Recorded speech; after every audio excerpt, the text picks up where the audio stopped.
ودوق حيهي دتك برلمان كوا متلاد محوها يشك دتك وحي ربان إيه لبنتودي برلمان كودر سدان مدحوينه وحو ربا مد أسيق أن عملايا إيه مد أسيق الله صاحبة إيه مد أسيق جنيست كل ديلة إيه مد أسيق هبين في لبا شالة أون دتكودي كحرنين بسم الله الرحمن الرحيم هرتا عبد الرحمن ودورشدي شلي دعدي intaan wixii ka soo baxay aanan u gelin waxaan rabaa wax yar inaan dul istaago wixii laga maray wixii dhibaato laga maray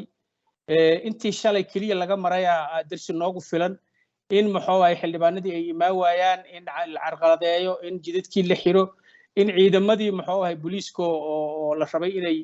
dadka la shaqeeyaan ay saad aragtay ay waxyeeleen laakiin xildhibaanadu waa u dhabar adeegeen runtii shalay rajo wanaagsan iyo maxuu ahay filasho aanan runtii igu jirina shalay xildhibaanada ii gashay aadaan runtii aan ugu qiirooday dadaalkii u muujiyeen iyo siday jidadka u soo mareen iyo siday isbaarooyinku u soo dardareen natiijada ka soo baxdane taasay ka miro dhashay taasay maxuu ahay ka jawaabtay waa isbeddel wanaagsan waa soo dhaweynaynaa waxaan runtii aad aan u bogaadinayaa ra'iisul wasaaraha madaxweynayaashii hore muxuu ahay murashaxiinta beesha caalamkuna runtii muxuu ahay daaha gadaashiisa ayaguna shaqo fara badan ka qabtay runtii shalay arrin wanaagsan baa dhacday arrin taariikhiyaha dhacday aadayna u wanaagsan tahay waayahay haddii aad usoo laabatay su-aasha isbeddelka ee xildhibaanada golaha baarlamaanka ku imaatay guddoonka ka waran runtii isbeddel wanaagsan haddii waddanka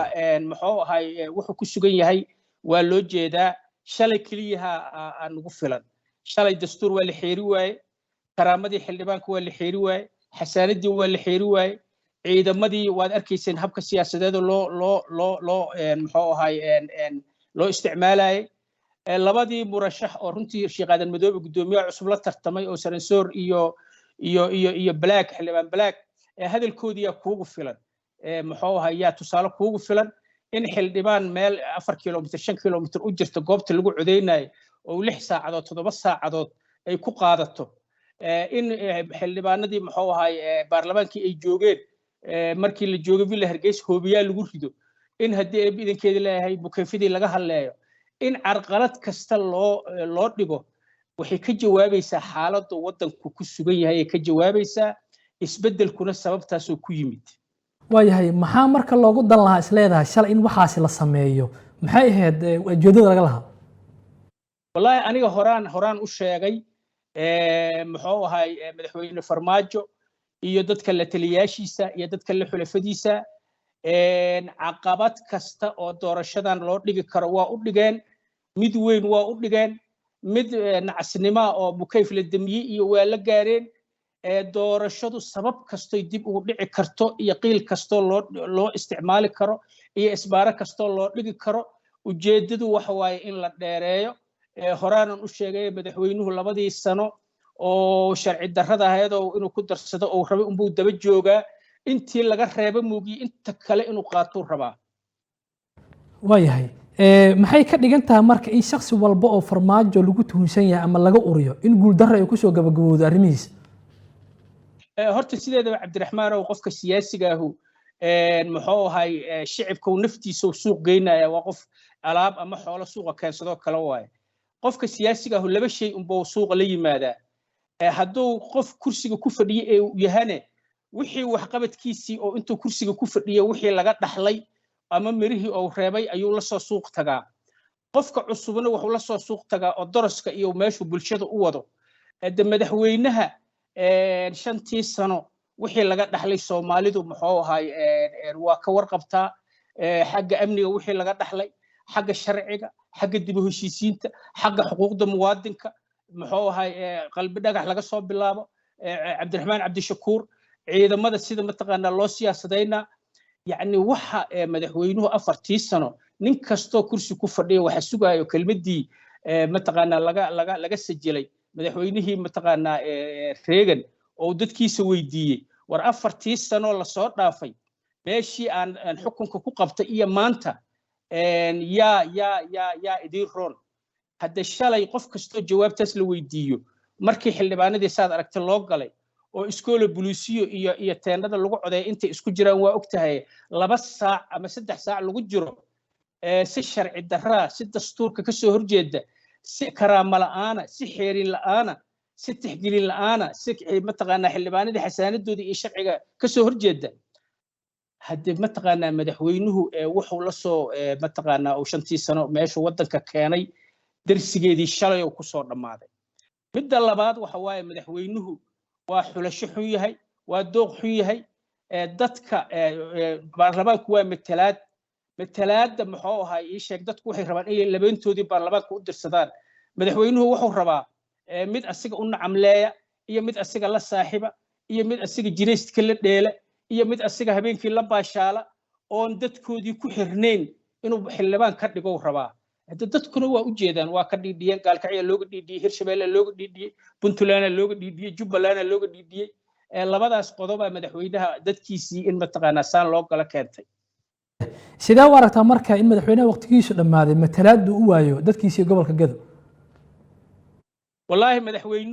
madaxweynuhu tii koro markii laga soo bilaabo ammaanadii loo dhiibay dastuurka soomaalinimadii isku wadidii marka laga soo bilaabo ilaa qoysku asagu ka dhashay oo jifadii hoosaa lagu keeno madaxweynuhu wuxuu xeeriyey lama arko madaxweynuhu dastuur ma xeerin madaxweynuhu sharci ma xeerin madaxweynuhu ammaanadii ma xeerin madaxweynuhu islaamnimo ma xeerin madaxweynuhu dhaqankii Soomaaliyeed oo wanaagsanay ma xeerin madaxweynaha asoo madaxweynihii Soomaaliyeed oo saad ogtahay lagu doortay oo haddii idinkee saad ogtahay loogu dabaal degay oo xabada loo riday inuu mataqaanaa qabiilkaygii ayaan haddii idankeeda ilaaha ka reebay doorashadii inay caawa ay garaado u tahay oo ay ag taallo ayaa madaxweynaha dhibaato ugu filan waana runtii muxuu ahay dadka muxuu ahay Gedo ama Jubbaland aniga Gedo waxaan mataqaanaa shaqo ka bilaabay si toos iyo si dadban muxuu ahay 81 markii qaxootiga buur dhooba iyo mataqaanaa malkaahidii Sureeye la dijinaa ilaa yoomana hada waqtigii al-ittixaadku dagaalka wade yani waa dad wanaagsan waa dad mataqaanaa wadanka meelaha ugu dhibka badan ugu qalalan ugu abaarta badan ee jirto hadda abaaru ka jirtaa madaxweynuhu wuxuu ka doorbidaa inuu mataqaanaa dadkii kala qaybiyo qabiilkiisu kala soo dhaweysta maxay u taraysaa marka waa runtii nasiib darrada ugu dambeysoo dhacday waaye arrinta Gedo way ma la dhihi karaa marka xildhibaanadii koonfur galbeed uu ku tashanayay iyo kuwa kale la soo saaraba in garabkiisa ay ka baxeen oo markaan xaalad ciidan ay marayso madaxweynuhu calaamad waxa ugu filan doorashadii xalaya ugu filan waa aragyaa dabartiisu intay la eg tahay weliba intaas waxa keenay rag hawsha uga sii hooseeya oo asaga la xulafaa oo talooyin badan oo wanaagsan ka diiday oo maalin walba laha madaxweynuhu ka joog oo meelay uga haraan waayey oo alaaqir bal inay qabriga geeyaan mataqaanaa naxashka ku qaadaan ay dantu ku kaliftay ama intaan keenay moogiye madaxweynuhu muxuu ahaa ii sheeg legasigiisina waa tan ka soo sheekeeyey meesha uu noo wadana inuu ka aamuso waa diidiyey oo inuu mataq ka hadlo waa diidiyey runtii nin campaign ku jira oo aamusanna macnaheedu waa laba un waaye waxa waaye wixii aan soo sameeyana ma difaaci karo meeshan idii wadana idiima sheegi karo amaba meeshii aan idii wadaaho waa meeshan idinka keenay oo la sii laba jibaaro waaye waa dagaalkii maamul goboleedyada waa dagaalkii qabiilka waa siyaasadayntii ciidamada waa wiilal yaryar oo garaada lagu tixo waa arrimaha dibaddoona la ka soo xiro Eritrea naloo ekaysiiyo hadda madaxweynuhu muxuu ahay legasigaas waaye legasiga dhibka keenay xalay go'aankii la qaatay baarlamaanka ee xildhibaanada ceelwaaq lagu soo doortay iyo kuwii kale Gadaba xalka loogu gaaro bal ka waran wadadaas la qaaday iyadana aniga muxuu ahay horaan u sheegay Twitterkaygaan ku qoray go'aanka muxuu ahay sideedaba qofka markii dhibaato wax loo keeno oo qofku yani hoggaan leeyahay ama go'aan laga rabo waxaa la rabaa laba shay oo wanaagsan wanaaga weyn inuu qaato laba dhibaatada yar inuu qaato arrinta Gedo inay meeshan soo gaarto Soomaalidu waa wada ogtahay xan maaha madaxweynaha meeshan soo gaarsiiyey markay halkaan timidna haddana go'aanada yaalay oo dhan go'aano fiican ma ahayn go'aano wanaagsan ma ahayn laakiin go'aanadii wanaagsanaa ayaa kii ugu sii dhib yaraa ayaa laga qaatay sababta waxa waaye Gedo waxay ka tirsan tahay Jubbaland maamulka Jubbaland inuu sii jiro haddii la rabo oo madaxweynaha muxuu ahay hadee gada asaa isxijiye muxuu ahay oo asoo madaxweynihii asaa isxijiye dadku ka dhashay inay Jubbaland ka tirsanaadaan haddii la rabo si mataqaanaa dib u heshiisiin iyo wax kale loo xanjeeyaba waa in lagu xalliyaa barnaamijka Gedo si Jubbaland ay raalli ka tahay muxuu ahay dawladda Jubbaland ay lug ku leedahay sidaas ayaa muxuu ahay anigu shakhsiyan ayadoo qaraar aan u taageeray in doorashada Ceelwaaq lagu qabto natiijada doorashada baarlamaanka ma keeni doontaa xasilooni siyaasadeed iyo waliba soo celinta kalsoonida beesha caalamka doorashada xalay dhacday iyo isbedelka bilowday oo ilaahay idankiis dhameystirmi doona oo muxuu ahaa ilaahay madaxweynaha isbedel ku imaan doona hadduu saas ku dhammaado xalaad ka dareemaysaa dadka muxuu ahay sida neefta uga soo baxday waxa xildhibaanadu ay u dhabar adeegayeen oo hoolkii laga celi waayey oo sidii ari muxuu ahay oomano biyo arkay ay ugu soo daateen oo qof walba soo raba ku tegi karo waa caqabada iyo dhibaatada iyo mashaakilka waddanku ku jiro haddii laga baxo oo isbedelkaas wanaagsan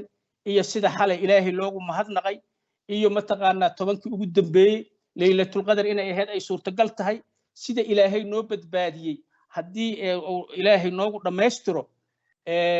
annaguna dad waxaan noqonaynaa wanaagsan oo walaalaho isjecel wixii naga halaabaan dib ugu noqonaynaa waxa la yidhi dhibaata haddii xalismi weyso ama mataqaanaa qof dhib wadaa ka baxa ama qof dhurlaha u dhasha haddii dhibkii yil meesha ka baxo Soomaali way isku soo noqon doontaa wixii naga halaabaan iswarsan doonaa wanaag ayaan mataqaanaa duruus badanna waa ka baranay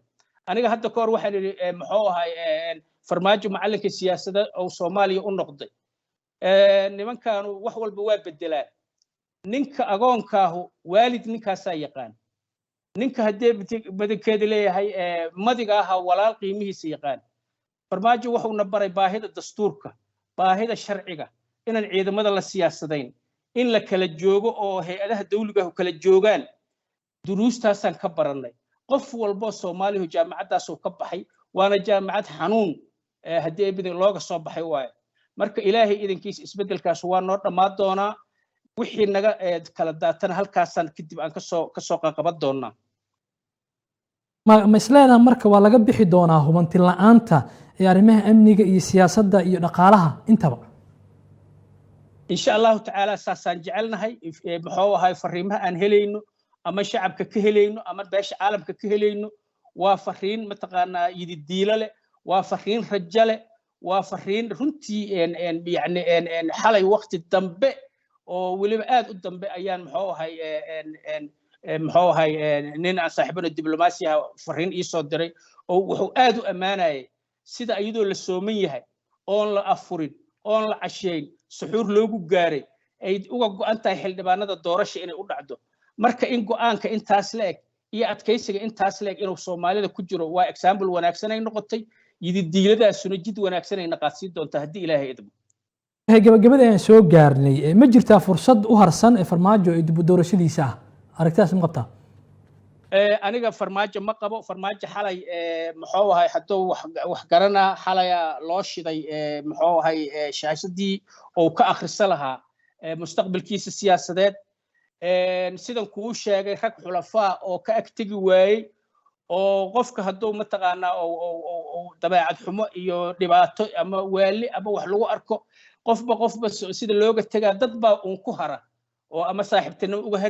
uga tegi waaya ama uga tegi waaya dhaliyo ama mataqaanaa naxdin ay u qabaan iyo mataqaanaa sympathy ay u qabaan intaanba dadkii ka agtegi waayaya u keenay oo anagu siyaasadda waa wada ognahay